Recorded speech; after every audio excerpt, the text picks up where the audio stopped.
landmark here at the heart of the world's oldest Chinatown, Binondo. And to welcome Ongping Tower in the city's fold, let's put our hands together for the Honorable Mayor of the City of Manila, Isko Moreno. Can you lead the junction?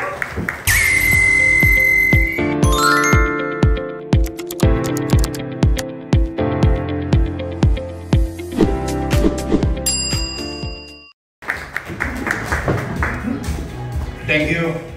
Good morning, everyone. We're very excited as a city government. Unti-unting lumalakas muli ang hanap buhay sa Maynila. Itong Ongping Tower, I think some of you here has an idea on what it is before.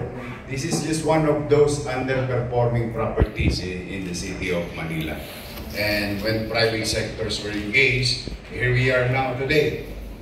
3 years thereafter, pagka talagang maitiwala ang negosyo sa isang lokal na pamahalaan, ay patuloy na papasok ang mga negosyante sa kanya-kanyang bayan.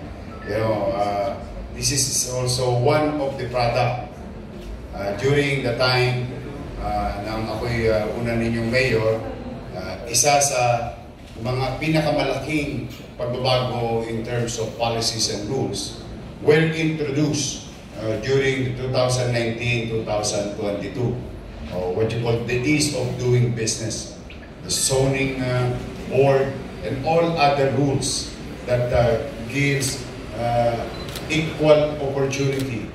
The same, like what the saying said, the sauce for the gander will be the sauce for the goose. Wherein sa lahat ng mga developer, in-apply natin sa kanila yung pare-parehong rules. And if there is an ease of doing business to Corporation A, that goes also to Corporation B. And I think you're also familiar that boosted the development of the entire Binondo area. Tingnan niyo, nagbago ang skyline ng Binondo at the time that we introduced it. Then there was a hub. In my absence, things were changed and it stagnated. I am, in our own little way, supporting your success and your journey, Kinenward development in the city and all other buildings, property development here in Manila, and that includes business.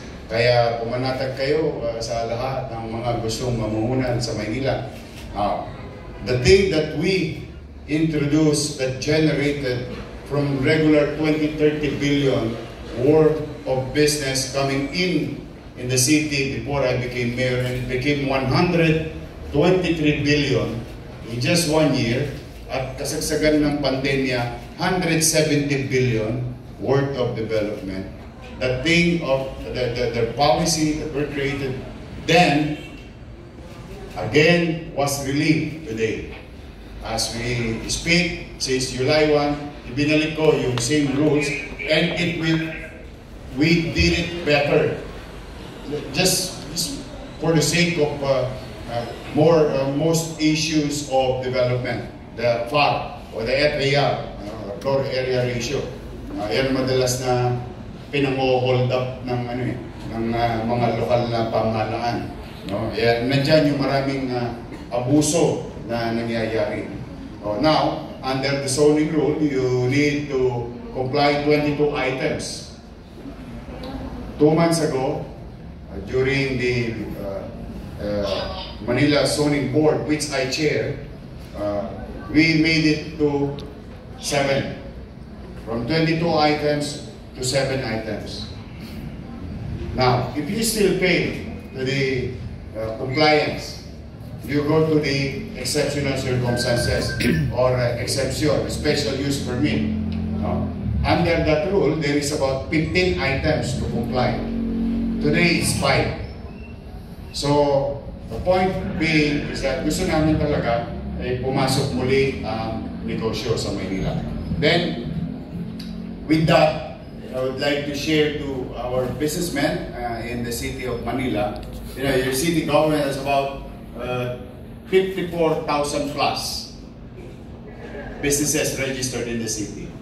Our mortality rate is at 2.4% of that. No, we've lost about 1,300 plus businesses itong mga nagdaang buwan.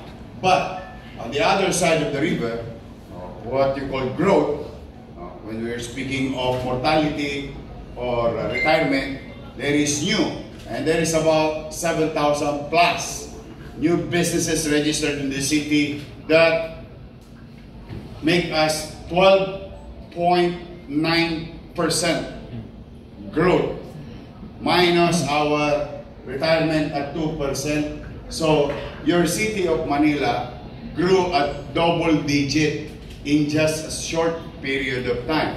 So anong ibig sabihin nun? Ay maraming foot traffic, maraming exchange of goods, exchange of services, and there's so many opportunity in the city of Manila. But more than that, I'm very happy because it provided 13,000 plus new jobs in the city. Here we are. I think ito na yung pinakamagandang kondo dito sa Binondo. I've been around. Kilala niyo naman ako para kumisili sa puwet na ikot ng ikot. And I think this is the best, luxurious, premium condo living in the heart of Chinatown, Ongping.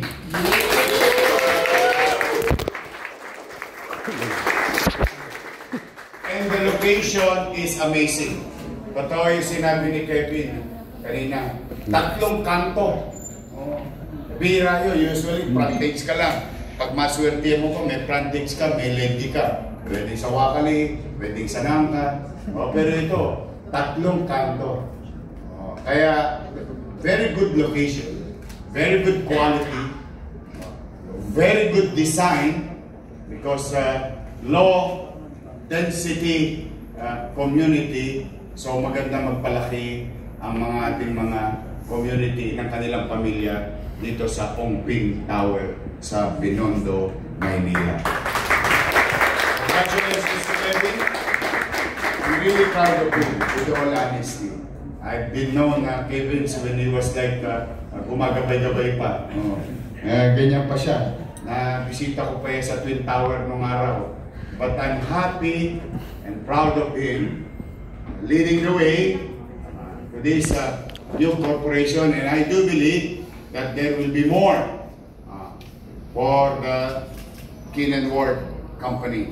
And I hope there will be more in the city of Manila. Sabi ko sa kanya, pare, tirahin mo na yung mga luma natin dyan na mga property. Ay kapatid, sayang naman. Because as you all know, this is I have said it again, I will say it again, this is an underperforming property within Binondo. But look at it now. To the developer, to the architects, designers, the builders, congratulations sa inyong lahat. Sa mga you will come and see how it was done. And I think as Manileño and as a father of the city, I am really proud of Ongping Tower.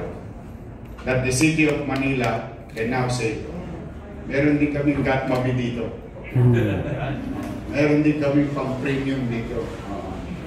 We are going to be competitive now because Kin & Ward developer raised the bar in creating condo living here in the heart of Manila, in Chinatown, in the heart of Chinatown, Ongping. No? Kaya tingin ko, yung mga susunod na mga development dyan, kailangan pantayan ninyo to o higitan nyo pa. But for now, I think Ongping Tower is the best condo living here.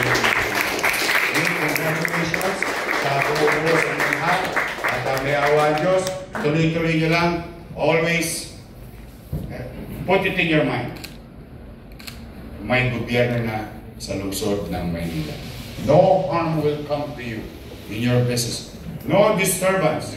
No unnecessary regulations na ginagawa ng mga individual. As long as I'm mayor, we will create certainty in our rules, in dealing with the private sectors, in our community. Muli, congratulations. Pagpalain nawa kayo ng Manila. Thank you.